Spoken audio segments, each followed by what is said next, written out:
But I would rather go and do what I need to do and work at Chipotle after my 22-year career in this industry and refuse to let people feel comfortable in my space to support racism, homophobia, and misogyny. Karma just hit this TikTok influencer like a ton of bricks, and her tears are absolutely delicious.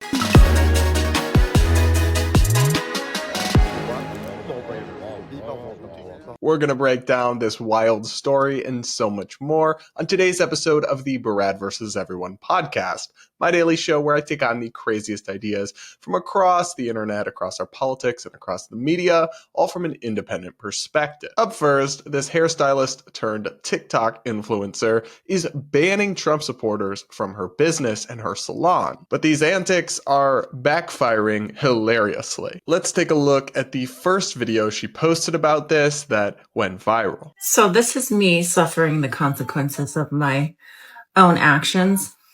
I just had a client send her husband into my salon and demand a refund for gift cards pre-purchased because of my stance that if you support a racist, homophobic, misogynist rapist, and you're okay with those things because you supported them, that you are in fact those things. And she was so offended.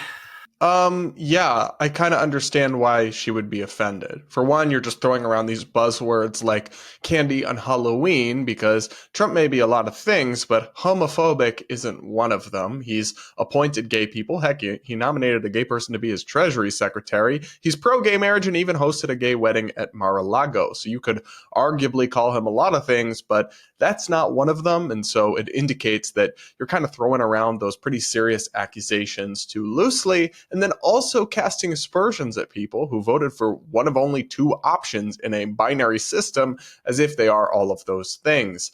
And that is gross. That is insulting and close-minded to tar everyone who disagrees with you as evil and bigoted in all these different ways and say you don't want them at your store. So yeah, I actually think it's pretty reasonable to request a refund for gift cards that can only be used at your salon because you've said you don't want people like her at your store so they can't use the gift cards. Like, that seems like a perfectly reasonable request. There's so much more to this crazy TikTok drama, and karma's going to hit her like a ton of bricks. But first, a quick message from today's sponsor. Guys, I recently recommitted to a new health and fitness routine. Can you tell? And I'm doing that with the help of today's sponsor, Lumen, which is helping me increase my energy levels, feel better in my body, and gain muscle. Lumen is the world's first handheld metabolic coach. It's a cool and easy to use device that measures your metabolism through your breath. And on the app, it lets you know if you're burning fat or carbs, and gives you tailored advice to improve your workouts,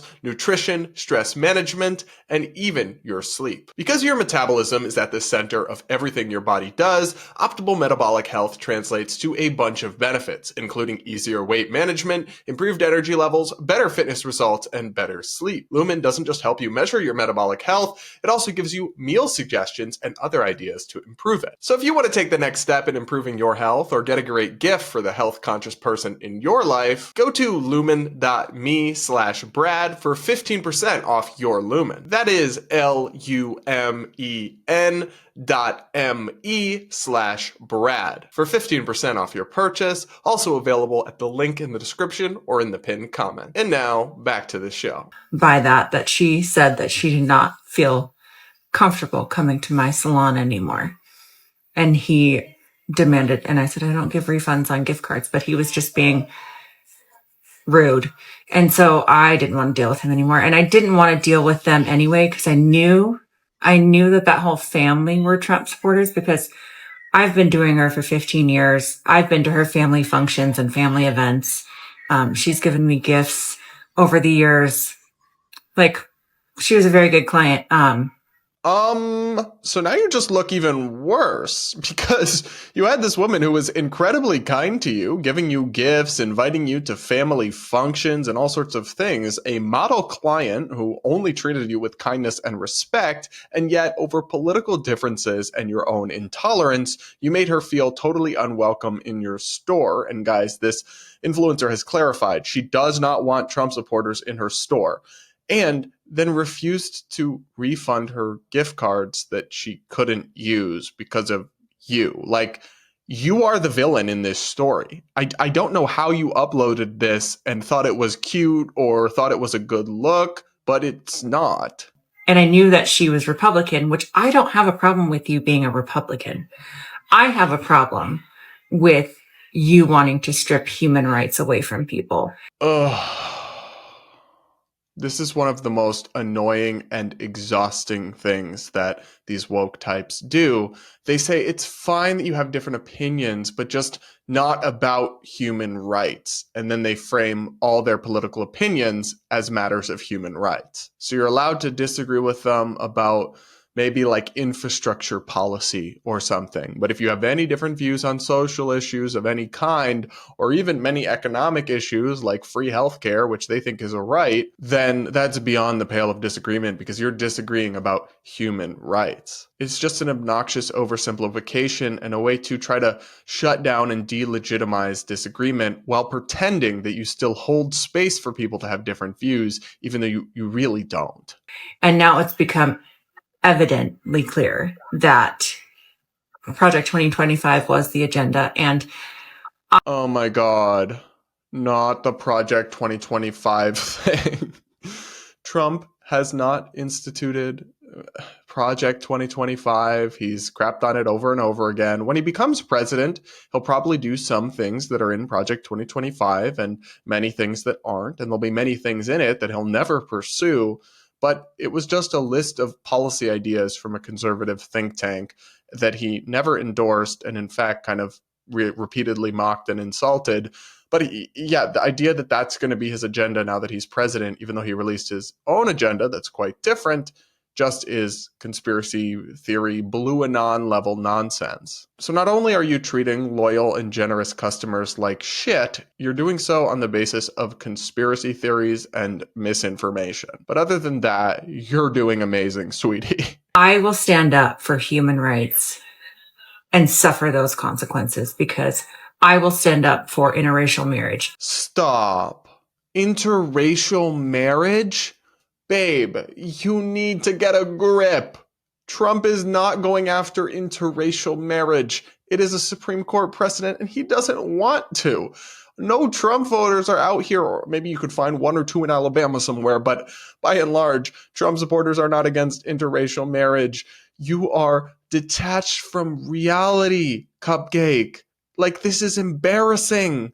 You can make so many legitimate critiques of Trump, but you're just out here in fantasy land. And yet you're using those false beliefs as justification to mistreat people. That's actually tragic and disgusting. I will stand up for same-sex marriage. I will stand up for every right of every trans person in this country. I will stand up for the rights of women and being able to decide their own bodily autonomy for themselves.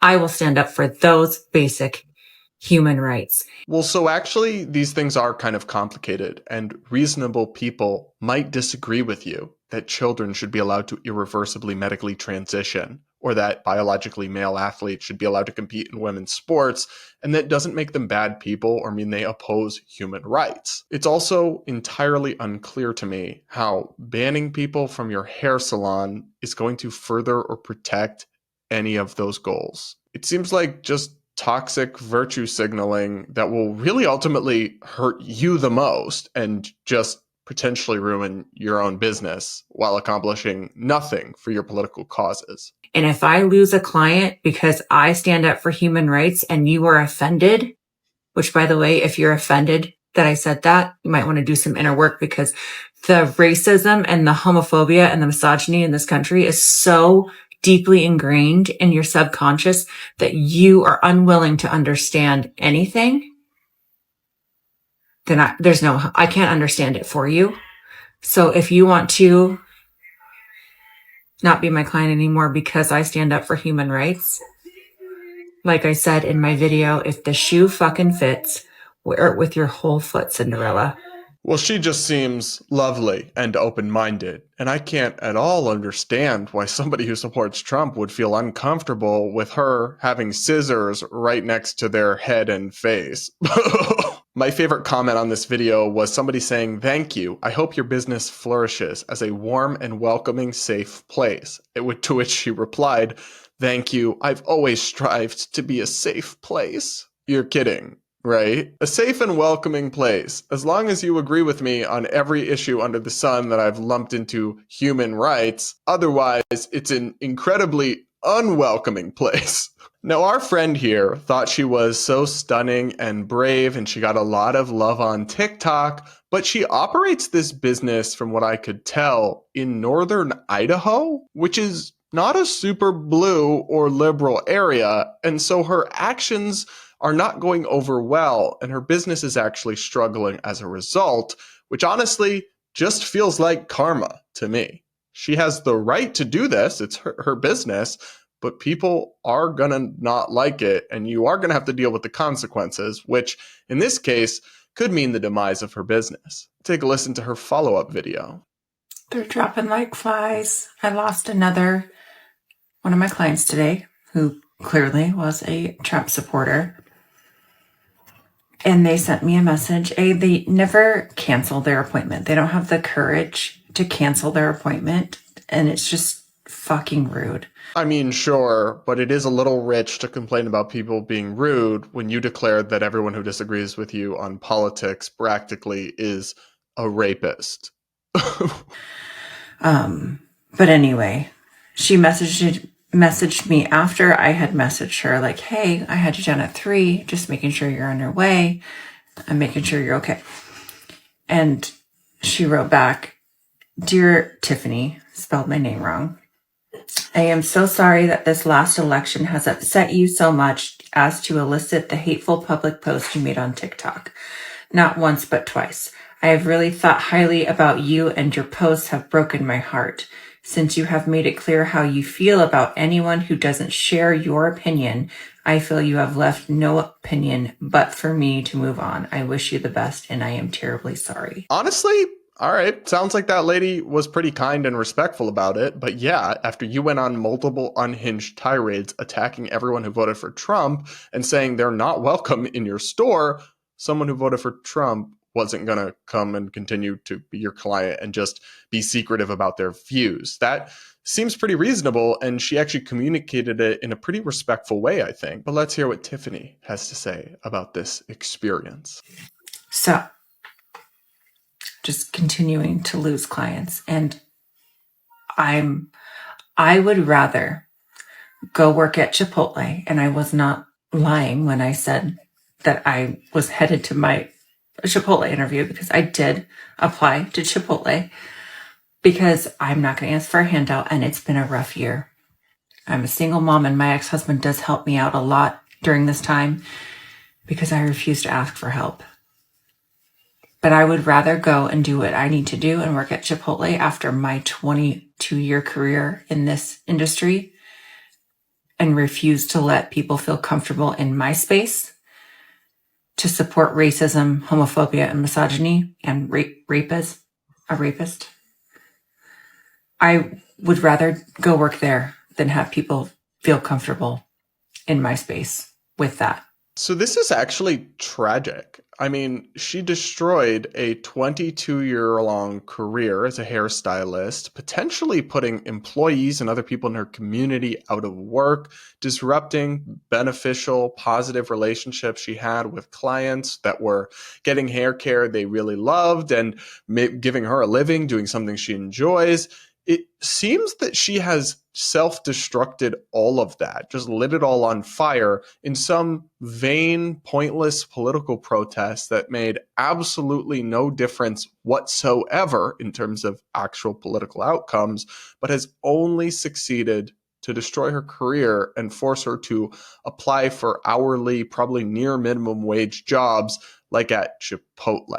That is actually tragic. And also, I think, as she mentioned, she's a single mom, pretty darn irresponsible to do when you have kids to take care of. Jeopardize your income and your business so you can virtue signal on TikTok. Like, that's kind of wild, actually, and not something you should be bragging about. Like, it shows you, oh, I'm some paragon of integrity. I mean, I do give her credit that in her video, she's saying, like, I'm accepting the consequences of my actions, rather than acting like she's not acting like she's being victimized, which I do appreciate, because some people in her situation would make the F all Trump voters video, I don't want them in my store, and then play the victim when people cancel on them and stop coming to their stores. But in her case, at least, I do give her some credit for taking accountability and being like, yes, I accept this outcome. This is what I'm standing up for. And you know what? Kudos to you for standing up for what you believe in that sense, I guess. The problem is just that what you believe is unhinged and not really based in reality and remarkably intolerant, and that you didn't fully think through the consequences of this, I don't think. Or if you did and you decided to do it anyway, you're kind of crazy and irresponsible. But let's see what else she has to say. And that mentality. So, again, I'm reaping what I sow. I am suffering the consequences of my own actions. But I stand by what I said. I absolutely stand by what I said. And so if you see me working at Chipotle as a business owner and a salon owner of 22 years, say hi. Be kind, because this life is fucking hard.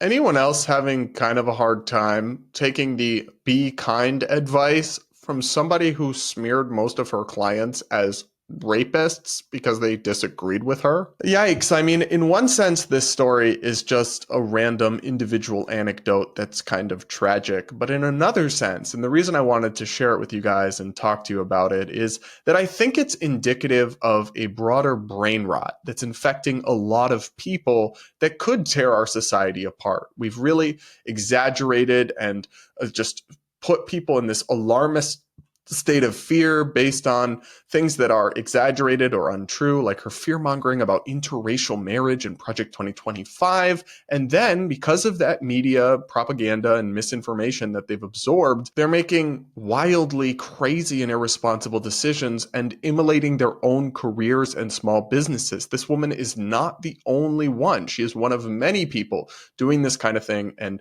proudly boasting about it on the internet. It's a toxic culture and incentive structure that we've created online where we're rewarding people in the short term with likes and attention and views and dopamine rush for this kind of vapid virtue signaling, but they're not achieving any of their political goals. It's making no difference whatsoever, yet they are causing themselves tremendous economic long-term harm, leaving basically everyone worse off after the TikTok sugar rush of likes that lasts a day before everyone moves on to the next thing fades away. And I also just worry about this balkanization of our society. We've seen this in some Republican spaces as well, where they say like, no liberals, no they thems, whatever in my store. I don't want to live in an America where we have Republican restaurants and Democrat restaurants, where we bring back segregation, but this time it's about party affiliation. Yet with this cancel culture and this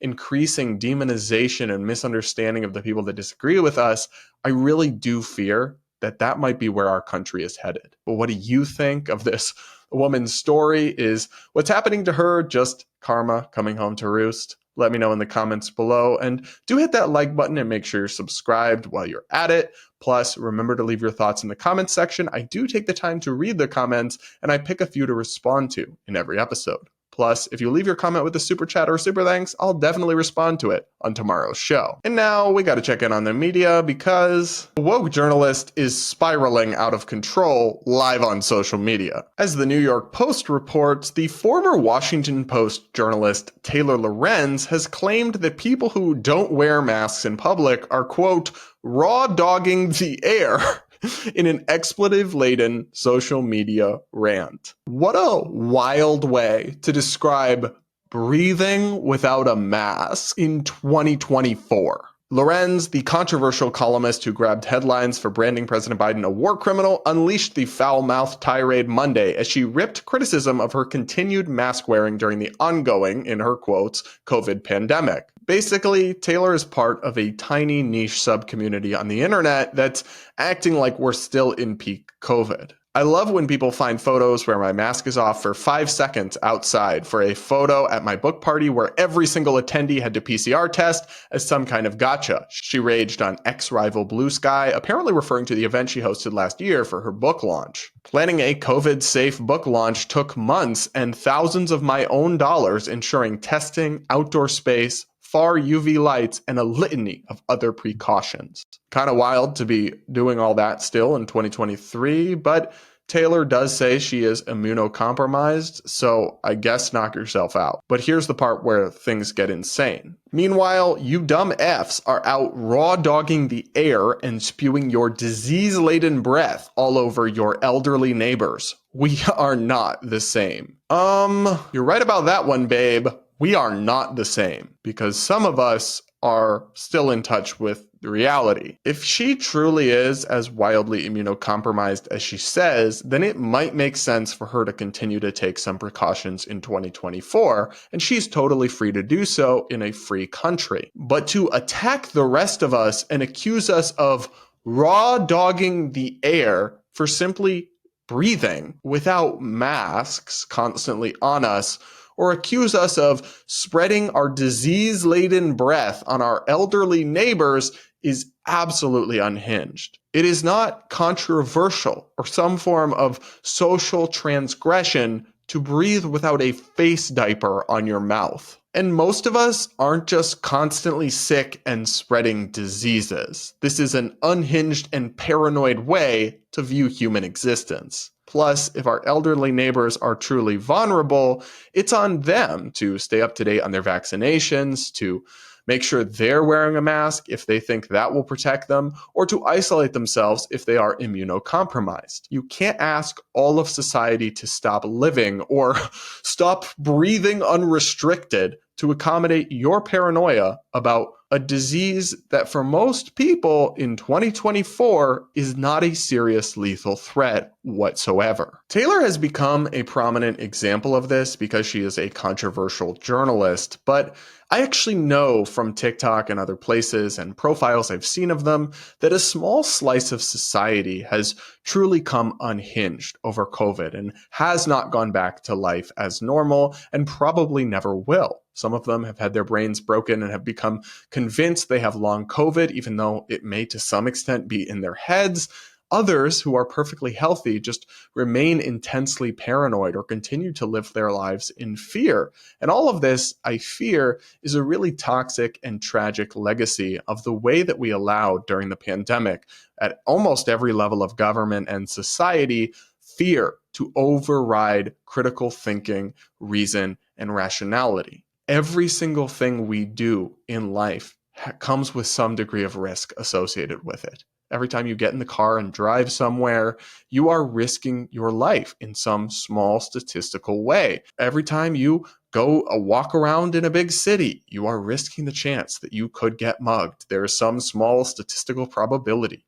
Anytime you play a physical contact sport, you're taking a risk that you could injure yourself seriously or even die. These are small risks, but they're ones we take every single day. It's just part of being human and being alive. But some people have had their brains broken and are so consumed by fear that they're living a shadow of life in order to try to stave off a minuscule statistical threat. And that's really sad. Ultimately, if they're adults, they can choose to live their lives that way. But I, for one, will not ever allow them to shame or insult us for refusing to do the same. But what do you think? Let me know in the comments below and hit the like button while you're at it. And now we got to talk politics because Barstool Sports CEO Dave Portnoy just went on an epic political rant about the Hunter Biden saga that's going mega viral. Here's some of what he had to say. Okay, I thought I was done with political rants, but I guess I got one more. This Hunter Biden thing, it's in the news. Everyone's talking about it. Joe Biden and the Democrats, after probably saying no less than 9,482 times unequivocally that Joe Biden would not pardon Hunter Biden if Trump was elected. The president would not pardon or commute sentences for his son, Hunter. I just want to make sure that that is not going to change over the next 6 months. The president's saying he would not. It's still a no. It's still a no. It will always be a no. It's still a no. It will be a no. It is a no. And I don't have anything else to add. Will he pardon his son? No. He'd have to go through the jury system. Nobody's above the law, blah, blah, blah. What's he do? Of course he pardons him. Of course he does. Not only that, it's like for 11 years. So anything he could have possibly done in the history of time, he is pardoned for. So there's more, but first I just want to say that I don't always agree with Dave Portnoy about politics or anything else, but I do kind of like him and I find him interesting. I watch some of his podcasts, but it is striking to me how even for a person who's not super political, who has his focus on other things, sports, entertainment, social media, the kind of thing Barstool focuses on rather than day-to-day coverage of politics, the glaring hypocrisy, lies, and deceit of the Biden-Harris administration's approach to this whole Hunter Biden pardon is just so obvious that it's infuriating. And if people like Dave Portnoy are seeing that and getting angered by it, that tells me that a fair share of Americans out there who aren't super political, it might resonate with them as well. As will some of the other points that Dave makes, I suspect. Now, I'll start by saying if I could do that for a loved one, a family member, I would probably do the same thing. I wouldn't lie about it. I'd be like, yeah, I'm going to protect my own. No shit. If Trump gets elected and they're going to make Hunter Biden go to court and investigate him, all this, yeah, I'm going to protect him. But the Democrats, Biden, they didn't do that. They're like, no, what are we, crazy? Now, this is the point of this rant. And I've been saying it over and over and over. And why the Democrats got slaughtered in the election. Because they think they're morally superior to everybody else. So any Democrat, and lots of them, whenever you say this, it's like, what a fucking liar Biden the Democrats are. Can you believe it? They always, yeah, Trump, Trump, Your brain is broken. Your brain is broken. You don't get it. Because here's the thing. What the Democrats have done for, 12 years, have taken this moral high ground that we're the righteous party, the truth, honesty, integrity, and Trump is a threat to democracy. He's Hitler and he's a Nazi and this and that. And then the Democrats, whether it's the primary or this, time and again, they're worse than anything Trump's ever done. So if you're like, it's not that. It's the lecturing. It's the Democrats, this engine, just lying straight to our face, pretending they're the moral, righteous authority and thinking the American people are so stupid that we don't see through it. So there's a lot to unpack here, but I think Dave just hit on an incredibly important point, which is that the Democrats have branded themselves as the ones who are going to put the adults back in charge, put the serious people in the room, and yet they still were incredibly incompetent in power, botching things like the Afghanistan withdrawal and needlessly getting U.S. service members killed, and they were constantly framing themselves as the champions of democracy with the utmost respect for the rule of law, things I care about and I support. And I think there's very many legitimate criticisms to be made of Trump's approach to those issues, like him denying the 2020 election results and trying to change them. But they always framed themselves as if they stood for these values when it came to opposing Trump, but it was always bullshit. I mean, I'll never forget this, but here in Grand Rapids, we had a moderate Republican congressman named Peter Meyer, who, despite Trump's BS in 2020, voted to certify the 2020 election results. So, in Democrats' eyes, he should be one of the good Republicans, right? The one who stood up for democracy, stood up for the rule of law. But what did they do? They wanted his seat. So they actually, the Democratic Congressional Campaign Committee, and I wrote about this at the time, poured millions of dollars to support a far-right crazy dude who was a 2020 election truther and had so many unhinged radical views named John Gibbs. The Democrats supported his primary challenge to unseat Peter Meyer in the Republican primary here in Grand Rapids and were successfully able to do so just by a very narrow margin. And then the Democrats were able to win the seat in the general election, which is why they supported Gibbs. They thought he was crazy and he'd be easier to beat, but they were literally willing to fund and actively support election deniers for partisan political advantage. They did this across the country in those midterm races, supporting election deniers and 2020 truthers because they thought they'd be easier to beat, putting raw, cynical politics over everything they said they cared about. And they've done the same thing when it comes to Hunter Biden and lying to us over and over again that unlike Trump, we respect the judicial system and blah, blah, blah. And it is exactly that. That phoniness, that fraudulence, the moral preening and pretending to stand on high ground when you actually don't. that I think has rubbed so many Americans the wrong way about the modern Democratic Party. Trump, on the other hand, I'm not sure I agree with Dave that what they've done is worse than Trump on some of these issues, but it's still quite bad. And at least with Trump, I've heard it described that many people view him as an honest liar, in the sense that they view him as being real and authentic to himself, even if he is a deeply flawed and often dishonest person.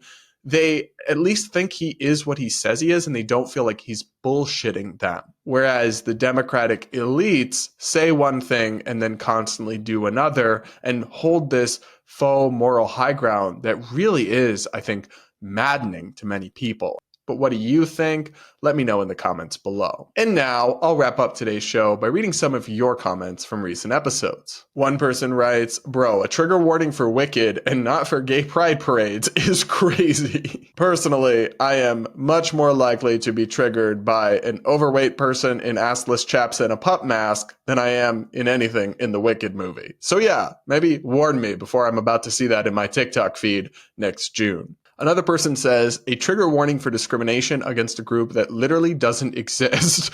The world really has gone insane." Yeah, I mean, it's not like there's this group of green-skinned people out there who are going to have their fifis hurt by viewing this movie, though I think the point was more that, like, yes, this is an allegory for racism and discrimination, so maybe some racial minorities who aren't green-skinned but are different types of minorities might be triggered by it. So that was the point, I think. But even that's actually kind of offensive. It treats people who are members of minority groups as if they're fragile, and just seeing an allegory for something is going to traumatize them. Like, that's a pretty condescending view that's not accurate to the resilience of most people, if you ask me. Another person says, "I'm a morbidly obese woman in my mid-30s, and it is partially due to health issues like hormone imbalance that make my body hold on to fat, and psychological issues that make exercise incredibly difficult, but is also due to severe mental health issues that I'm working through. My weight makes life so much harder and more painful. I do not feel shame, nor should anybody, but I also do not understand how anyone could glorify this lifestyle, let alone encourage others to live like this.